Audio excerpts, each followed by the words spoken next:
paz do Senhor. Amém. Podeis sentar, meus queridos irmãos.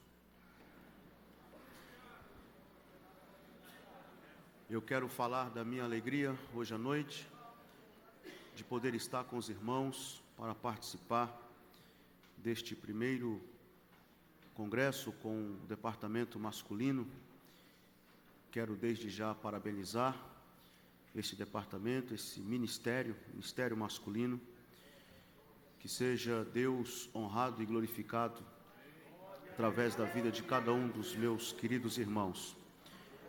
Estou feliz por esta oportunidade honrosa de poder estar participando com os irmãos, poder falar no púlpito desta igreja um pouco da palavra de Deus. Eu quero trazer a saudação, já falei com o pastor Nilton, mas quero publicamente trazer a saudação do meu pastor Zé Wellington Bezerra da Costa, ao amado pastor. Nós estamos tendo lá também o 36º Congresso da UMADEB, o Congresso dos nossos jovens na capital.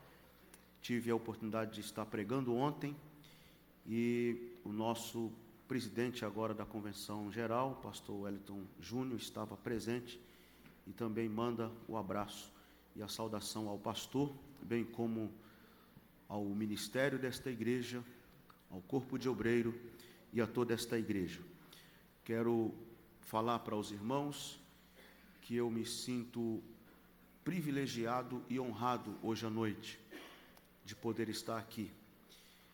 Apesar de saber que eu tenho uma grande responsabilidade de subir neste púlpito, eu sei da exigência e da seriedade deste púlpito. Eu venho a primeira vez aqui em Blumenau, tenho tido o privilégio de vir várias vezes no estado de Santa Catarina, mas nesta cidade e nesta igreja é a primeira vez. E por isso sinto-me honrado e privilegiado, porque já acompanhei alguns cultos aqui gravados nesta igreja e mensagens, inclusive ministrada pelo pastor Nilton, e sei do compromisso e da seriedade no púlpito desta igreja, e por isso falo a vocês que é sim uma grande responsabilidade, mas sinto-me honrado e privilegiado e quero agradecer a Deus por esta tão rica e nobre oportunidade de poder subir aqui e compartilhar a palavra de Deus com os irmãos. Quero pedir que você abra a sua Bíblia comigo no Evangelho de Jesus, segundo escreveu Mateus, capítulo de número 24. Eu leio apenas 2 versículos com os queridos irmãos, que são os versículos 4 e 5. São Mateus, capítulo de número 24, versículo de número 4 e 5.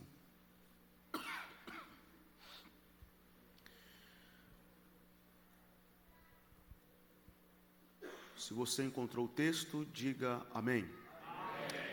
Ouçam o que diz. E ele lhes respondeu: vede que ninguém vos engane, porque virão muitos em meu nome, dizendo, eu sou o Cristo, e enganarão a muitos. Amado Deus, neste momento em que vamos meditar na Tua palavra, pedimos a Tua direção e a Tua graça. Conduze-nos com sabedoria e que nós possamos entender a Tua voz, discernir a Tua vontade e o Teu querer para nós, através da Tua palavra. No nome de Jesus. Amém. Eu começo com uma pergunta e eu mesmo respondo. É possível termos uma pregação, achar que com esta pregação estamos falando de Jesus e na verdade não estar falando de Jesus? É possível? Sim, é possível. É possível que se tenha uma mensagem, é possível que se tenha uma pregação e achar que com esta pregação ou com esta mensagem esteja falando de Jesus e na verdade não está falando de Jesus. É possível estarmos pregando uma mensagem que não seja a mensagem do Cristo ressurreto. Eu digo isto aos meus queridos irmãos, porque nós, cristãos, evangélicos, brasileiros, estamos vivendo um momento na nossa história por demais complicado. O movimento evangélico religioso está numa badalação sem precedentes nesse ambiente chamado pós-moderno. Há um grande movimento que na verdade é a espetacularização. Estão transformando a mensagem do Evangelho numa espécie de espetáculo. De forma que nós temos que hoje prestar muita atenção para não cairmos na tentação de embarcarmos numa mensagem que pareça, pode até parecer, pode até ter a roupagem, pode até ter a performance de uma mensagem cristocêntrica, séria, comprometida com Deus, com os valores do reino de Deus e com o Evangelho de Jesus, mas na verdade o cerne desta pregação muitas vezes é uma negação, é uma contradição da mensagem do Evangelho e da pessoa de Jesus Cristo. Queridos, sinceramente, diante do movimento evangélico brasileiro, dessa badalação gospel, religiosa, evangélica, da forma como queiram chamar, às vezes eu tenho a sensação, diante de alguns hinos que ouvimos cantar, diante de algumas mensagens que ouvimos pregar, às vezes eu tenho a sensação, será que nós estamos perdendo Jesus de vista? Será que Jesus está em segundos planos nas composições, nos repertórios dos hinos, das músicas e nas pregações que muitas vezes ouvimos nos púlpitos das igrejas, nos programas evangélicos do rádio, da televisão e nas mídias sociais, das redes sociais? Será que estamos perdendo Jesus de vista? Queridos, alguns púlpitos estão equivocados com a pregação do Evangelho. Alguns líderes religiosos neste país, alguns pregadores, alguns evangelistas e televangelistas estão equivocados com a pregação do Evangelho neste país, a ponto de estarem falando de outra pessoa, achando que estão falando de Jesus, mas a mensagem que estão pregando aponta para uma outra coisa, ou para uma outra pessoa, que não é a pessoa de Jesus Cristo. Precisamos prestar muita atenção, porque alguns crentes, alguns líderes religiosos, algumas igrejas, alguns pregadores estão tendo um comportamento anticristo, estão assumindo um compromisso com uma mensagem anticristã, uma mensagem anticristo. E anticristo na Bíblia não é só, ou não será só, aquele personagem com poderes políticos, econômicos, sociais e poderes, acima de tudo, satânicos e demoníacos que estão na conta da escatologia futurista e que numa perspectiva pré-tribulacionista dominará o mundo, implantará o seu sistema de governo mundial. Anticristo na Bíblia não é só este personagem que está na conta da escatologia futurista. Quando a Bíblia fala de anticristo, ela não está só se referindo a este personagem.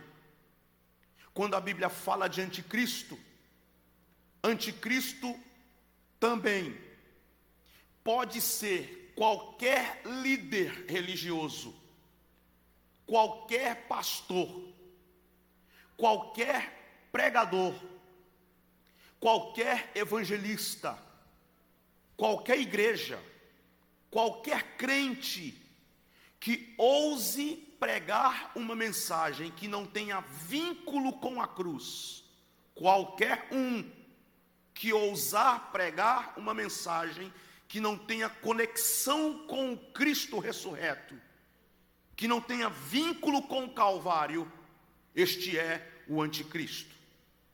Qualquer um que ousar pregar uma mensagem que o cerne, cujo cerne seja uma negação da pessoa de Jesus Cristo, este é o anticristo. E talvez você pode achar arriscada ou perigosa ou radical a minha afirmação, mas esta afirmação não é minha.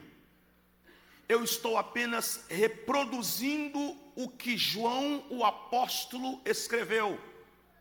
Se não vejam, abram as vossas Bíblias comigo, na primeira epístola do apóstolo João, primeira carta do apóstolo João, capítulo de número 2, versículo de número 18, na primeira epístola do apóstolo João, capítulo 2, versículo 18, nós temos um versículo até bem conhecido: filhinhos, é já a última hora, e como ouvistes que vem o, artigo definido, como ouvistes que vem o anticristo, ele está se referindo a este personagem, como eu disse, que está na conta da escatologia futurista, que numa perspectiva pré-tribulacionista vai implantar o seu sistema de governo mundial após o arrebatamento da igreja.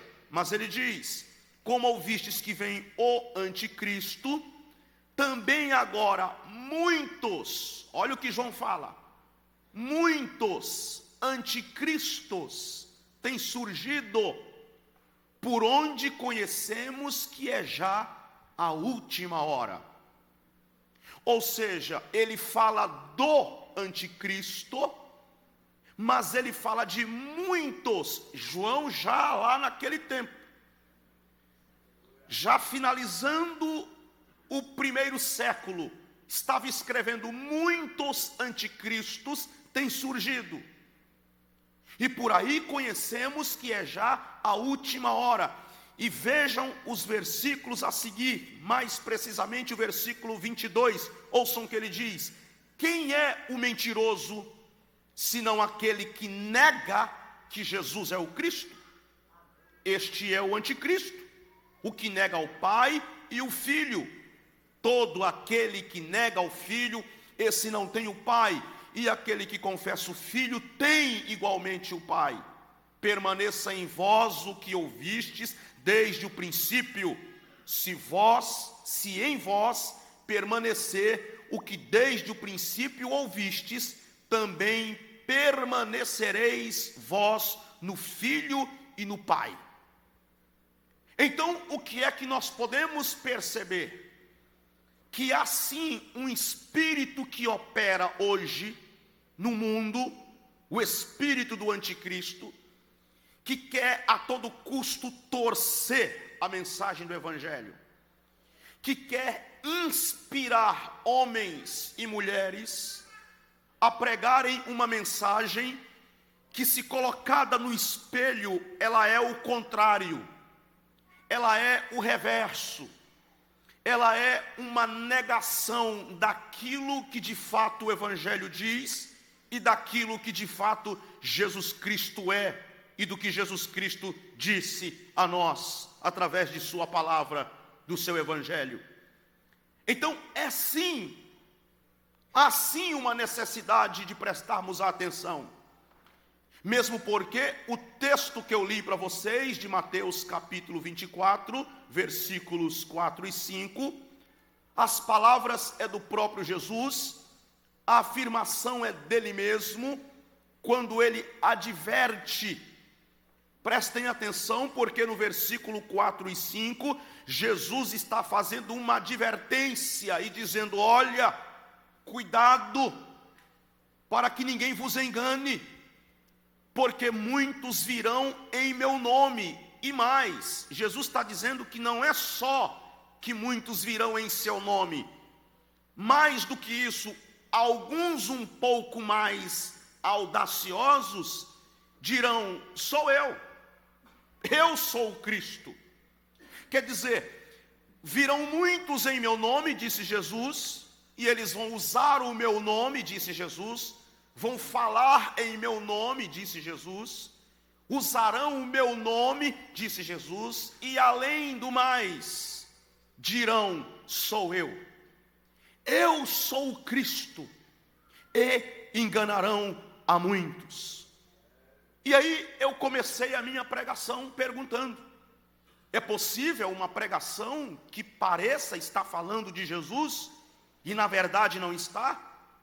É possível uma mensagem que pareça ser a mensagem de Jesus e na verdade não é? Sim, é possível, porque Jesus advertiu: muitos virão em meu nome dizendo: sou o Cristo, e enganarão a muitos.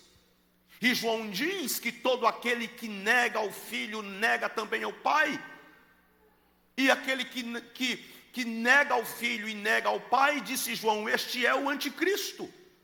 E nós estamos vivendo dias assim muito perigosos, onde precisamos prestar muita atenção para não desembocarmos, para não cairmos na tentação de estarmos com uma pregação que só parece, que só tem a máscara, mas no eixo, no cerne, ela não é a mensagem de Jesus, pelo contrário, é uma negação da mensagem de Jesus. Então, eu pontuei aqui para compartilhar com vocês hoje à noite algumas coisas que nós precisamos observar, que nós precisamos prestar atenção, nós cristãos do século 21, nós cristãos pós-modernos precisamos observar para não cairmos neste erro e nesta tentação. E a primeira coisa que eu quero compartilhar com vocês é o seguinte: se nós pregarmos salvação pelas obras, nós não estamos falando de Jesus. Se pregarmos salvação pelas obras, nós não estamos falando de Jesus. Por que não? Abra sua Bíblia na carta que Paulo escreveu aos Efésios. Carta de Paulo aos Efésios, capítulo de número 2, versículo de número 8 e 9. Porque pela graça sois salvos, mediante a fé, e isto não vem de vós, é dom de Deus, e não vem de obras, para que ninguém se glorie. Vejam, Paulo simplesmente escreve à igreja em Éfeso e diz: pela graça sois salvos, pela graça sois salvos, mediante a fé, e isto não vem de vós, é dom de Deus. Queridos, é importante isso aqui na nossa fé e para a nossa fé.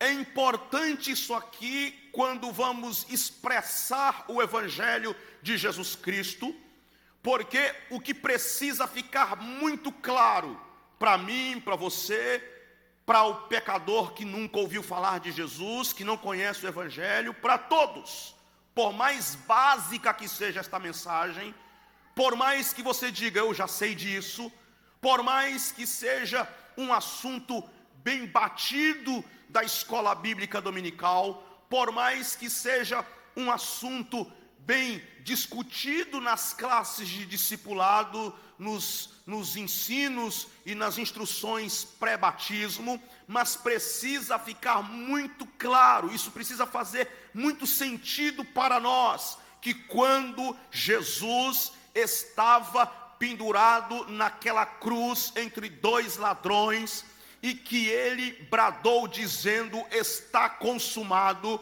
e que o véu do santuário rasgou-se de cima embaixo, e ficou livre o acesso para que todos nós pudéssemos entrar direto à presença de Deus, sem intermediário, sem precisar fazer barganha, sem precisar fazer campanha, sem precisar pisar em sal grosso, sem precisar de lenço ungido, sem precisar de copo com água em cima do rádio, porque nós temos livre acesso pelo sangue de Jesus Cristo vertido na cruz do Calvário, que quando Jesus bradou está consumado, a obra de Jesus foi completa. Ele completou toda a obra da nossa redenção naquela cruz, e uma vez completada a sua obra naquela cruz, quando bradou dizendo, está consumado, nós não temos que fazer absolutamente mais nada, porque tudo que precisava ser feito para que eu fosse salvo, para que você fosse salvo, tudo que precisava ser feito, todo o preço que precisava ser pago, Jesus já pagou na cruz do Calvário, com seu sangue maravilhoso vertido naquele madeiro. Está escrito na carta aos Hebreus, que foi com seu próprio sangue, não foi com sangue de bodes e nem de bezerros, mas foi com seu próprio sangue que ele entrou uma vez no santuário e efetuou uma eterna redenção. Não há mais nada a ser feito pela salvação da humanidade. E o que é que nós estamos observando nos dias de hoje?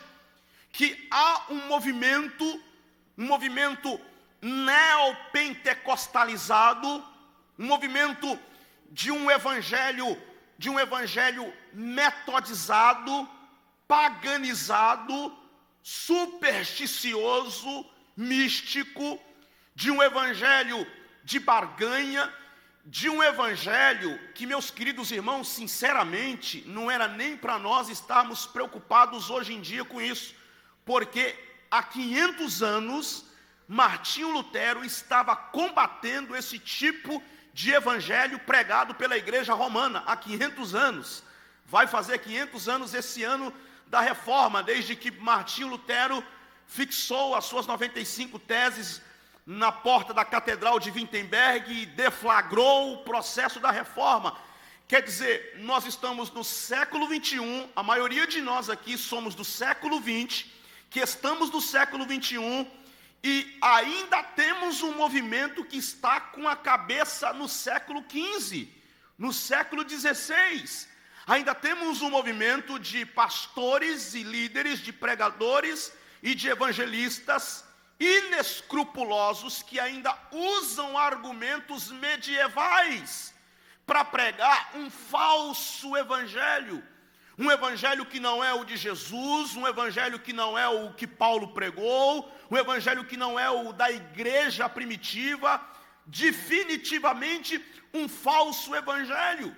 E aí nós temos prestado atenção e observado que esse movimento evangélico está crescendo e está se agigantando e está ganhando espaço, e nós começamos a perceber que alguns incautos, que alguns menos atentos às escrituras e menos atentos ao Evangelho vão cedendo e vão sucumbindo a este apelo deste falso Evangelho, que não é o Evangelho de Jesus Cristo, e aí acham que podem negociar com Deus de alguma forma, acham que pode comprar algum favor de Deus de alguma maneira, acham que podem pagar de alguma forma o sacrifício que Jesus já pagou, que Jesus já fez por nós na cruz, está sendo anulado, invalidado por alguns que acham que podem de alguma forma conquistar Deus com algum mérito seu, ou com alguma coisa que ele imagine que ele possa e que ele tenha condições de comprar. Queridos irmãos, qualquer coisa que for somado à cruz de Jesus, qualquer coisa que for somada à cruz de Jesus, não é que vamos estar diminuindo a cruz, não é que vamos estar limitando a cruz, é muito mais grave do que isso, é muito mais complexo. Qualquer coisa adicionada à cruz, o resultado vai ser igual a zero. O resultado vai ser igual à anulação da cruz. O resultado vai ser igual a uma anulação completa e total do sacrifício de Jesus na cruz. Por exemplo, cruz mais campanha dos 12 dias é igual a zero. Você anulou a cruz. Cruz mais campanha do sal grosso é igual a zero. Você anulou a cruz. Cruz mais batismo nas águas é igual a zero. Você anulou a cruz. Porque a cruz precede o batismo nas águas. O batismo em águas não é um complemento à cruz de Jesus. Não é que Jesus foi à cruz, mas para que este sacrifício seja efetivo, eu preciso agora me batizar. Não, o batismo é um testemunho público e pessoal de que eu estou decidido a morrer para o mundo e a viver para uma nova vida com Jesus Cristo. Não é para somar a cruz porque eu preciso complementar aquilo que Jesus já fez. Não! Não há mais nada a ser feito pela salvação da humanidade. Tudo, absolutamente tudo, o que precisava ser feito pela salvação da humanidade, Jesus já fez na cruz do Calvário. E se há uma ação que nós temos que fazer, essa ação não é ativa, essa ação é passiva. E o que é uma ação passiva? É eu me abrir, é eu dizer, eu quero, eu recebo, eu aceito, eu não tenho méritos, eu não mereço, eu não sou digno, mas o Senhor gratuitamente me dá, então pela fé eu recebo, eu creio e eu quero. Foi exatamente com estas palavras que Paulo pregou ao carcereiro de Filipos quando perguntou: o que faço para me salvar? E Paulo respondeu: crê no Senhor Jesus Cristo e serás salvo tu e a tua casa. Não há ritual a ser feito, você não tem que pagar preço, você não tem que pagar penitência, você não tem que subir escada de joelho, nem jogar água no cruzeiro, porque Jesus já pagou o preço da nossa salvação na cruz do Calvário, e nós só temos agora que abrir-nos a esta graça maravilhosa e receber, porque ela é pela fé, ela é gratuita. Se pregarmos salvação pelas obras, nós não estamos falando de Jesus. Talvez alguém diga assim: não, mas isso aí não funciona muito bem para nós cristãos protestantes, talvez isso aí se encaixe mais para os católicos, talvez. Mas, queridos irmãos, permita-me, por favor, não se sintam constrangidos e nem em desconforto com o que vou dizer. Às vezes precisamos prestar atenção, porque às vezes eu fico com a sensação de que nós queremos reviver, nós queremos resgatar, nós queremos ressuscitar talvez alguma herança católica lá do passado. Às vezes parece que a gente quer dar uma roupagem, com um tom evangélico, mas uma roupagem católica. Por exemplo, lá na igreja católica, eles dizem que tem que pagar a penitência. Na igreja dos crentes, os crentes dizem, eu falo na igreja dos crentes para dar ênfase ao que eu quero dizer. Na igreja dos crentes, os crentes dizem tem que pagar o preço. Pagar a penitência, pagar o preço. É a mesma coisa. Talvez você mudou o rótulo da embalagem, mas o conteúdo é o mesmo. Pagar a penitência e pagar o preço. Queridos irmãos, não há que pagar preço e não há que pagar penitência. O nosso o sacrifício de Jesus foi completo, total e absoluto naquela cruz, pela minha e pela tua salvação. E vejam bem, eu sei que eu não estou negando aqui os altos e baixos da jornada cristã. Não. Eu estou falando com relação à salvação. Agora, a nossa jornada com Cristo, evidentemente, ela é uma jornada cheia de dificuldades. Aí sim há um preço a ser pago. Mas não é para a salvação, há um preço a ser pago pela causa que eu abracei. Pela causa que eu agora estou disposto a defender, que é a causa do Evangelho. Há um preço agora a ser pago, mas não é pela salvação, que pela salvação Cristo pagou por mim. Há um preço a ser pago pela decisão que eu tomei de seguir os passos de Jesus até as últimas consequências.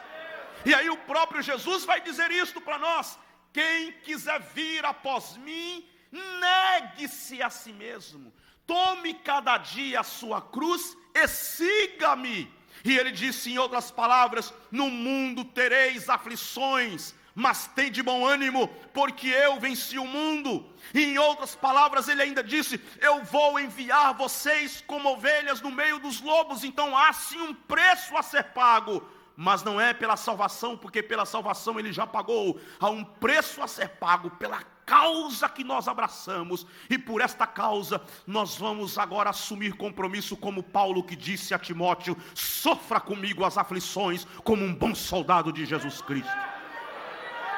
Segundo, se nós não pregarmos a mensagem da cruz, nós não estamos falando de Jesus. Se não pregarmos a mensagem da cruz, nós não estamos falando de Jesus. Abram as vossas Bíblias na primeira carta que o apóstolo Paulo escreveu aos Coríntios, capítulo 1, versículo 18. Primeira carta de Paulo aos Coríntios, capítulo 1, versículo 18. Certamente a palavra da cruz é loucura para os que se perdem, mas para nós que somos salvos, poder de Deus. Pois está escrito: destruirei a sabedoria dos sábios e aniquilarei a inteligência dos instruídos. Onde está o sábio? Onde o escriba? Onde o inquiridor deste século? Porventura não tornou Deus louca a sabedoria do mundo? Visto como na sabedoria de Deus o mundo não o conheceu por sua própria sabedoria, aprove a Deus salvar os que creem pela loucura da pregação.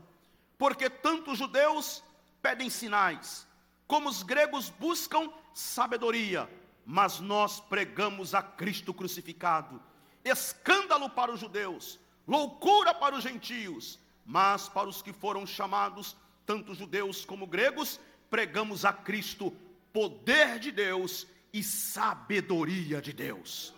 Se não pregarmos a mensagem da cruz, nós não estamos falando de Jesus. Por que não?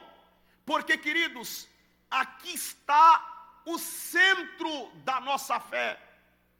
Se alguém perguntar onde está o ponto central da mensagem cristã, eu respondo: está na cruz de nosso Senhor e Salvador Jesus Cristo. Está na cruz a centralidade da nossa fé, a centralidade da nossa pregação. E, queridos, é lamentável, porque hoje em muitas igrejas fala-se em tudo e de tudo. Fala-se de demônios, fala-se de anjos, fala que está vendo luz disso, luz daquilo. E é interessante como em algumas igrejas, se você diz assim, Jesus está aqui, não sai um amém.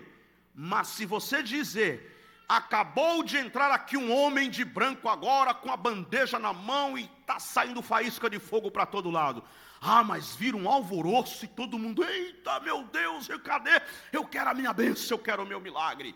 E as pessoas estão dando mais ênfase a coisas, a satisfação de desejos pessoais egoístas, estão dando mais ênfase a supostos seres angelicais que estão passeando dentro das igrejas, por aí afora. Alguns preferem dar mais ênfase a alguns possíveis possessos de demônios que possivelmente pode se manifestar em um culto, e aí fica as entrevistas, qual é o teu nome, de onde você vem, para onde você vai, o que você quer, o que você não quer, e não fala de Jesus. E eu fico pensando o seguinte, para onde essa igreja vai? Ou para onde essa igreja está indo? Para onde esse povo está caminhando?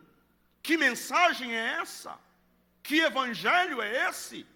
Eu fico preocupado às vezes com alguns hinos que cantamos, ou que ouvimos cantar, que a centralidade não é Jesus, não é Cristo. Ele tem um tom altamente antropocêntrico, o centro é o próprio homem, ou as coisas que o homem quer, que o homem deseja, e não fala de Jesus, não anuncia Jesus. Se nós estamos pregando Jesus de cima do púlpito da igreja, nós não podemos esquecer das palavras que o apóstolo Paulo escreveu na carta aos Colossenses, capítulo 2, versículo 14, quando disse: tendo cancelado o escrito de dívida que era contra nós e que constava de ordenanças, o qual era prejudicial, removeu-o inteiramente, encravando-o na cruz e despojando os principados e as potestades, publicamente os expôs ao desprezo, triunfando deles na cruz. Meus queridos irmãos, nós somos pregadores da cruz. A nossa mensagem é uma mensagem simples, a nossa pregação é uma pregação simples, mas é o poder de Deus para a salvação de todo aquele que crê.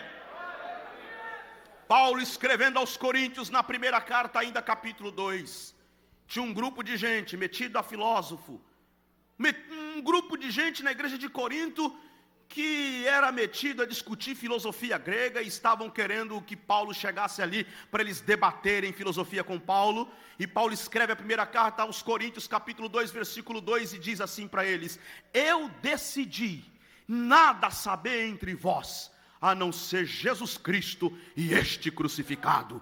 Este é o tema da igreja, esse é o tema do bom pregador, esse é o tema das nossas reuniões, tudo converge na cruz.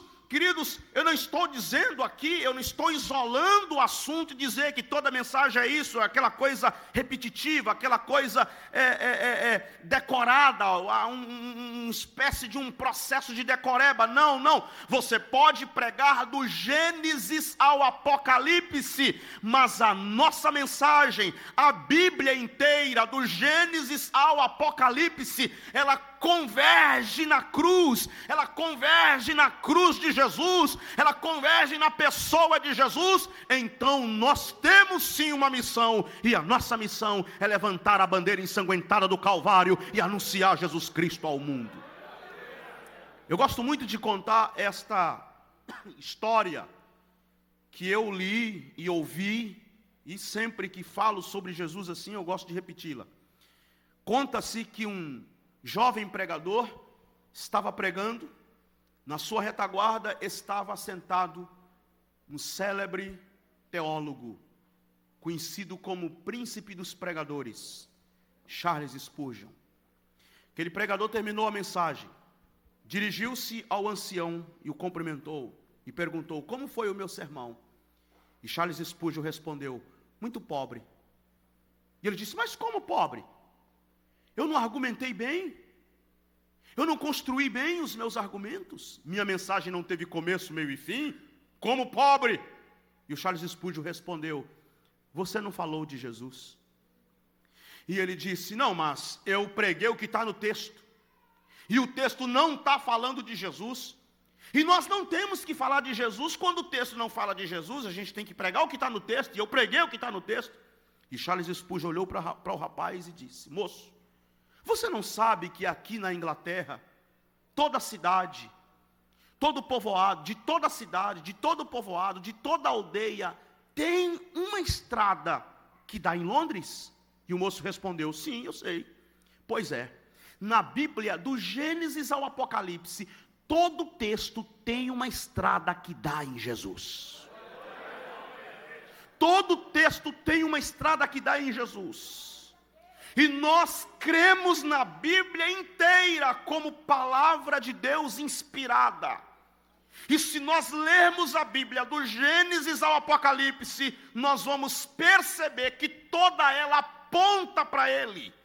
Que Ele, Jesus, é a chave hermenêutica de leitura da Bíblia. Ele é os óculos, Ele é a lente com as quais eu devo ler as Escrituras. Gênesis, Êxodo, Levítico, Números e Deuteronômio, os 5 primeiros livros da Bíblia apontam Cristo. Se você seguir lendo a Bíblia, você vai chegar nos livros históricos que começam em Josué e eles apontam Cristo. Se você continuar lendo a Bíblia, você vai chegar nos livros poéticos que começam em Jó e eles apontam Cristo. Se você continuar lendo a Bíblia, você vai chegar nos livros proféticos que começam em Isaías e eles apontam Cristo. Se você continuar lendo a Bíblia, você vai chegar no Novo Testamento, que começa com Mateus, e aí temos Marcos, Lucas e João, e eles estão falando do nascimento, vida, obra, morte e ressurreição de Cristo. Continue lendo a Bíblia, e você chega no livro de Atos dos Apóstolos, que nós vamos ter o grande relato, a história da igreja primitiva, a história da igreja no primeiro século, uma igreja energizada no poder do Espírito Santo, mas que apontava Cristo. Você chega nas cartas de Paulo, que começa em Romanos, e o grande tema do apóstolo Paulo é Cristo. Você continua lendo a Bíblia e chega nas epístolas gerais e na carta aos Hebreus, capítulo 1, versículo 1, o autor de Hebreus disse: antigamente Deus falou aos pais pelos profetas, mas nesses últimos dias Ele tem nos falado pelo Filho Jesus Cristo. E se você continuar lendo a Bíblia, você vai chegar no livro do Apocalipse, e o livro do Apocalipse, o tema do Apocalipse, o apontamento do Apocalipse, não é para a besta, não é para o dragão, não é para as 7 taças, não é para os 7 anjos que tocam 7 trombetas, não é para as 2 testemunhas e nem para os 144 mil. O livro do Apocalipse aponta para Ele, Jesus Cristo, o Cordeiro que foi morto, mas vive para todo sempre. Ele que tem a chave do inferno e da morte, que fecha e ninguém abre, que abre e ninguém fecha, o leão da tribo de Judá, o alfa e o ômega, a resplandecente estrela da manhã, Jesus Cristo de Nazaré. Pregamos a mensagem da cruz, ou nós não estamos falando de Jesus? Centralizamos a nossa mensagem em Cristo, ou nós não estamos falando de Jesus? Convergimos as nossas pregações e os nossos hinos na pessoa de Jesus, ou não estamos falando de Jesus? E por último eu termino, que se nós não pregarmos a doutrina da ressurreição, também não estamos falando de Jesus. Se não pregarmos a doutrina da ressurreição, não estamos falando de Jesus. Queridos, a mensagem mais fenomenal, a mensagem mais impactante que nós temos para anunciar a este mundo, é que aquele que morreu de forma vergonhosa e desumana, como um criminoso comum, coroado de espinhos entre 2 ladrões, que foi sepultado na sepultura de José de Arimateia, ressuscitou ao 3º dia, e ele vive, e vive para sempre. Se você me perguntar, qual foi a mensagem que varreu o primeiro século da igreja? Foi a mensagem da ressurreição. A mensagem que impactou o primeiro século, que abalou as estruturas do Império Romano, que desestabilizou discursos de filósofos estoicos e epicureus, que desarticulou as elites religiosas do primeiro século, foi que aqueles homens semiletrados, incultos, como está escrito lá no livro de Atos dos Apóstolos, quando falavam, quando abriam a boca para testemunhar de Jesus, para testemunhar da sua ressurreição, o texto de Atos diz que ficaram maravilhados e reconheceram que eles haviam estado com Jesus. Qual foi a mensagem que abalou, que desconcertou grandes e pequenos, que desarticulou as elites religiosas e a religião dominante do primeiro século?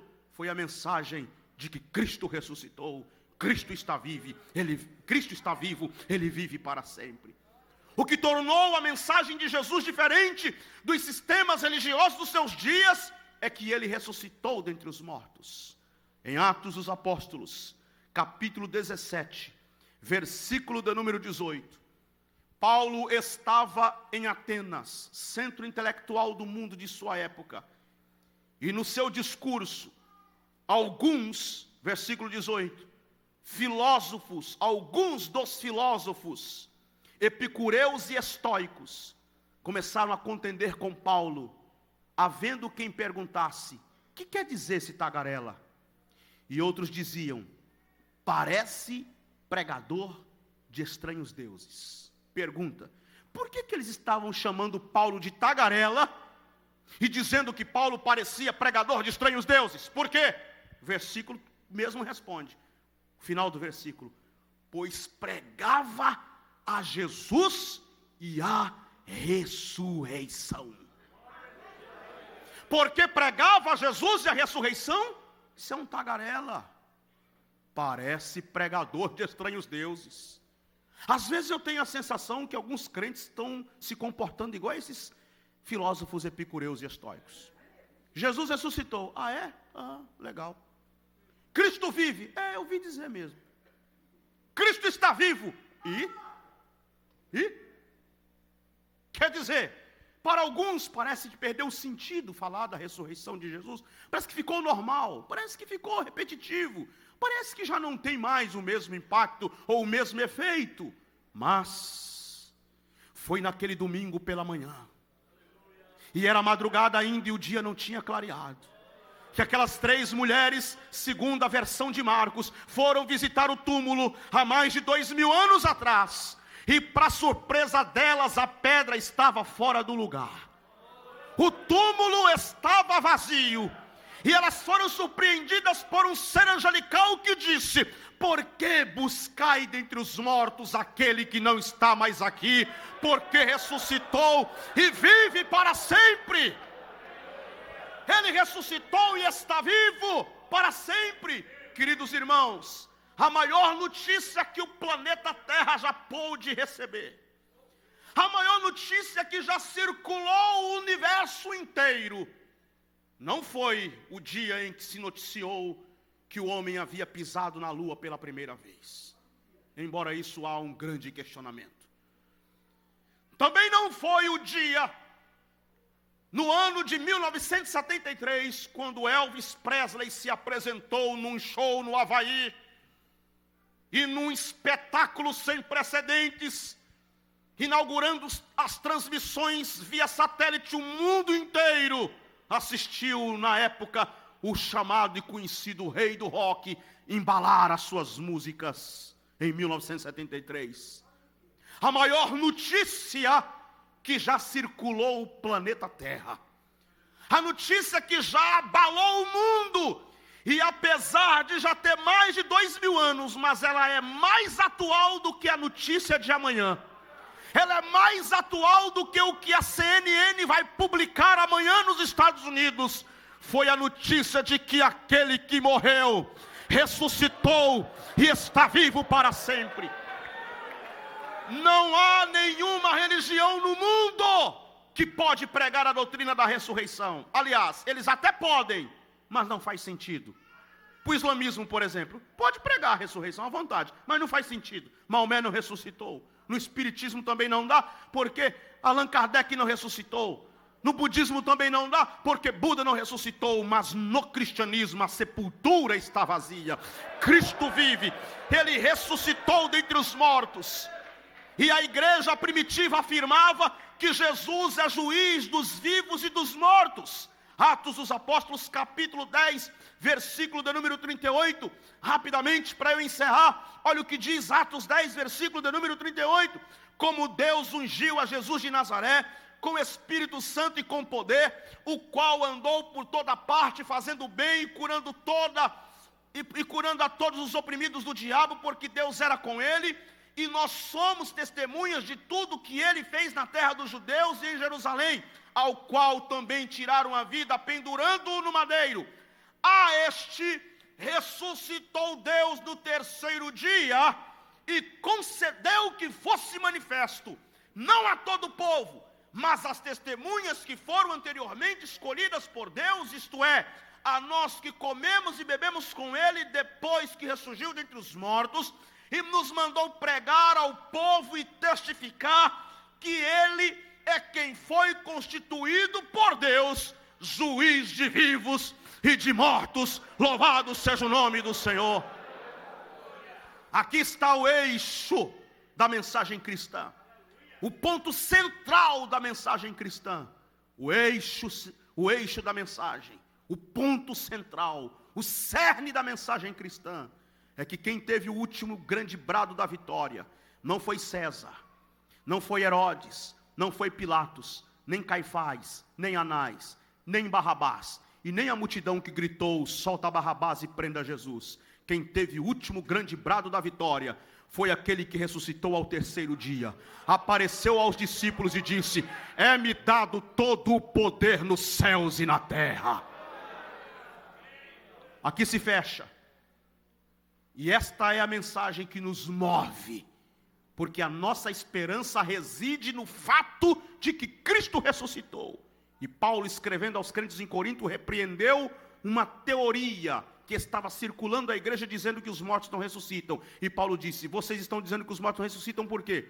Se os mortos não ressuscitam, Cristo não ressuscitou. Se Cristo não ressuscitou, é inútil a nossa pregação e vã a fé de vocês. Mas de fato Cristo ressuscitou dentre os mortos, sendo ele a primícia dos que dormem. E no versículo 51 e 52, Paulo diz, da primeira carta aos Coríntios, capítulo 15: eu vos digo um mistério, irmãos, na verdade nem todos dormiremos, mas todos seremos transformados, no momento, num abrir e fechar de olhos, ao som da última trombeta, porque a trombeta soará, os mortos ressuscitarão incorruptíveis, e nós seremos transformados. Louvado seja o nome do Senhor nosso Deus. A nossa mensagem não termina em um defunto, a nossa mensagem não termina em um cadáver, a nossa mensagem não termina em uma sepultura fria. A nossa mensagem é concretizada, é completada naquele que ressuscitou, ascendeu aos céus e brevemente de lá voltará, cavalgando nas nuvens dos céus, com vestes brancas, e na sua coxa tatuado: Rei dos Reis e Senhor dos Senhores. Rei dos Reis e Senhor dos Senhores. É o Cristo desta igreja, é o Senhor amado, é o nosso Mestre amado. Que Deus nos ajude e que nós sejamos sim uma igreja verdadeiramente comprometida com a mensagem de Jesus, a todo tempo, aliás, em tempo e fora de tempo, levantando a bandeira do Evangelho, testemunhando que Cristo Jesus é o Senhor. Que Deus nos ajude, em nome de Jesus. Vamos orar, queridos, fiquem em pé comigo em nome de Jesus. Eu recebo a oportunidade para fazer a oração com a igreja, e quero pedir que você agora levante as suas mãos para os céus. Levante as suas mãos assim para os céus. Vamos orar agora com as mãos levantadas. Vamos neste momento em oração pedir a Deus, para que Deus venha cada vez mais cada vez mais acender a chama pentecostal no nosso coração.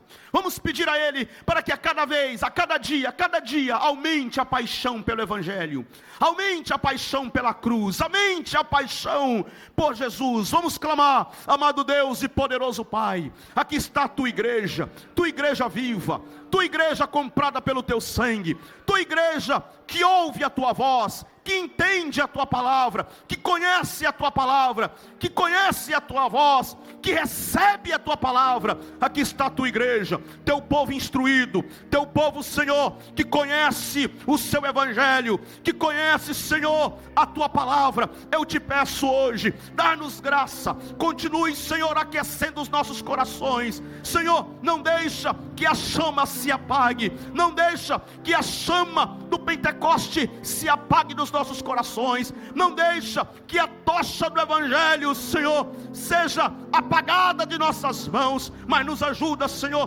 porque nós queremos ser uma voz no meio deste mundo conflito, turbulento, neste mundo hostil, como já foi dito aqui hoje pelo teu servo, pelo anjo desta igreja, pelo pastor desta igreja, que a resposta para esta nação, que a resposta para o Brasil passa pelos joelhos da igreja, passa pela mensagem que a igreja tem a anunciar a este mundo. O mundo jaz no maligno, as filosofias humanas têm corrompido os valores eternos de Deus e tem, Senhor, tentado sufocar a igreja, mas nós clamamos a Ti hoje à noite, pedimos a Ti, Senhor, que o Senhor nos dê graça, porque no meio desta badalação religiosa, no meio desta confusão, no meio desta babel de informações e mais informações, muitas desconexas do evangelho e da cruz de Jesus, nós possamos ser uma voz, nós possamos assumir a nossa vocação profética e sermos a resposta para este mundo, a resposta para este Brasil. Ajuda-nos, ó Pai, ajuda-nos, ó Deus. Levante a sua mão aí, meu irmão, levante a sua mão aí, minha irmã, ore a Deus agora, receba agora, no nome de Jesus, o poder do Espírito Santo, a alegria do céu, a graça divina. Receba aí agora, em nome do Senhor Jesus Cristo. Seja batizado no Espírito Santo, fale em línguas estranhas, seja renovado, seja cheio. O Espírito de Deus está aqui para nos encher, para nos fortalecer, para começarmos a semana bem, na presença dEle. Amanhã, segunda-feira, você vai chegar lá no seu trabalho cheio do Espírito Santo. Amanhã, segunda-feira, você vai se levantar cheio da unção, cheio da graça de Deus. Então, em nome de Jesus, abra o teu coração agora e permita o Espírito de Deus te encher, te abençoar, te renovar, em nome de Jesus Cristo. Aleluia, aleluia, do passado vem, aleluia, adore a Deus e querem me fazer parar. Em nome de Jesus, aleluia, o mesmo palavras de alguém que não quer na gente acreditar, e quase parando sem forças e vigor, a gente ler a palavra e encontra bastante poder para vencer e continuar a jornada. Aleluia, e ver aleluia, que o passado ficou para trás. Você pode louvar a Deus, Cristo na cruz, você pode glorificar a Jesus, só venceu, porque na cruz saber que dele fomos resgatados, fomos comprados, eu canto pra glória, fomos salvos, de Deus, fomos justificados, fomos reconciliados com Deus pela cruz, pelo sacrifício de Jesus naquela cruz. Você pode agradecer a Deus, você pode louvar a Deus, você pode dizer: Deus, eu te louvo, eu te agradeço, porque pelo sangue vertido na cruz, pelo teu sacrifício na cruz, eu fui reconciliado, com Deus, eu fui recebido, eu fui aceito como amigo, em nome de Jesus. Aleluia, aleluia. Está em ti, querido Senhor. O irmão me comunicou aqui ao meu ouvido que eu fizesse também o apelo. E enquanto o irmão Sandro está cantando esta canção, eu quero convidar, se há entre nós alguém não cristão, alguém que esteja afastado do Evangelho, alguém que ainda não decidiu a sua vida por Jesus, que não se entregou a Cristo, que ainda não disse assim: eu entrego a minha vida a Ti, eu entrego os meus caminhos a Ti, Jesus, e a partir de hoje eu vou Te seguir, a partir de hoje eu vou Te servir. Se há entre nós alguém nestas condições, alguém não cristão, que não professa a fé em Jesus ainda, que não tomou essa decisão ainda, ou alguém que esteja afastado do Evangelho, eu lhe convido a sair do seu lugar e vir aqui à frente agora, porque nós queremos orar por você. Onde está a primeira pessoa? Um senhor, uma senhora, um moço, uma moça, uma criança, um adolescente, alguém que ouviu o Evangelho, que entendeu o chamado do Evangelho, o chamado cristão, que entendeu que a mensagem da cruz é o grande convite para que você receba de graça, gratuitamente, pela fé, o privilégio de ser reconciliado com Deus. Venha aqui agora, eu quero orar por você. Aqui está vindo a primeira vida para Jesus. Aqui está vindo este homem entregando a sua vida a Jesus. Deus te abençoe, meu irmão. Cadê a segunda vida para Jesus? Segunda pessoa. Tenha coragem. Tenha coragem e venha. Tenha coragem e venha. Porque por você Jesus enfrentou aquela cruz. Por você Jesus derramou até a última gota do seu sangue. Pode vir, querido. Aqui temos a segunda vida para Jesus. Um jovem que está tomando a decisão por Jesus. Cadê a terceira pessoa? Cadê a terceira pessoa? Paulo disse: eu não me envergonho do Evangelho, porque é poder de Deus para a salvação de todo aquele que crê. Evangelho é isso, é o poder de Deus que convoca homens e mulheres, que chama homens e mulheres a aceitarem gratuitamente pela fé o privilégio de serem chamados filhos de Deus. Saia do seu lugar e venha, moça, rapaz, criança, adolescente, senhor, senhora, não deixe para depois, porque a melhor escolha que um homem pode fazer é escolher Jesus, escolher seguir a Cristo. Na verdade, Ele nos escolheu, Ele nos escolhe, e Ele já escolheu você também. Mas você precisa agora tomar esta decisão. A decisão é tua. A decisão é tua. O sacrifício dele é universal, é abrangente, é para todos. Mas a decisão é tua. Você decide hoje. Você ouviu o Evangelho.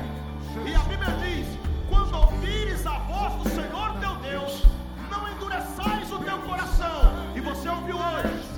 Não endureça o teu coração.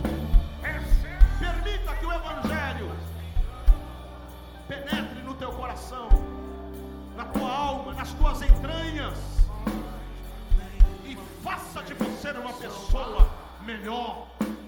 Ele quer mudar a tua vida, Ele quer mudar o teu jeito de viver. Aqui está vindo a terceira pessoa para Jesus, em lágrimas, está aqui em lágrimas, diante de Jesus, aos pés da cruz. Aleluia! Aleluia! Aleluia! Aleluia! Jesus, cuja vida completa está. Glória a Deus! Glória a Deus! Na cruz é certo. Não deixe para depois, não deixe para amanhã. É agora, é já. Hoje é o dia de salvação para você, para tua casa, para tua família. Crê no Senhor Jesus, porque com o coração você crê, com a boca você confessa. Todo aquele que invocar o nome do Senhor será salvo. Se você hoje invocar o nome do Senhor, confessar com a tua boca e crer com o teu coração, será salvo. Vem em nome de Jesus. Ainda a oportunidade está aberta para você. Ele te ama. Ele te ama. Deus não é um velho com a barba branca aqui embaixo, carrancudo, sem um franzido, bravo, irado, querendo punir os homens quando estes pecam. E todos pecamos. Deus não é esta figura caricaturada, vendida por algumas religiões. Deus, segundo Jesus, é o Pai amoroso e bom, que está sentado na varanda da casa, olhando lá no final da rua, esperando o filho voltar, porque ele sabe que o filho vai voltar. E quando o filho volta, ele corre na direção do filho, ele abraça o filho, ele beija o filho, ele dá novas vestes ao filho, ele coloca um anel no dedo do filho, ele dá novas alparcas para o filho calçar em seus pés. E o filho quer se justificar, mas ele não quer nem ouvir o que o filho quer falar. Ele quer festa e quer dizer: este meu filho estava morto e reviveu, estava perdido, mas foi achado. Venha hoje e se joga nos braços desse Pai amoroso e bom, que te ama e quer perdoar os teus pecados. Chegaram mais algumas vidas aqui, não foi? Chegou mais uma vida para Jesus. Deus lhe abençoe, meu querido. Vamos orar.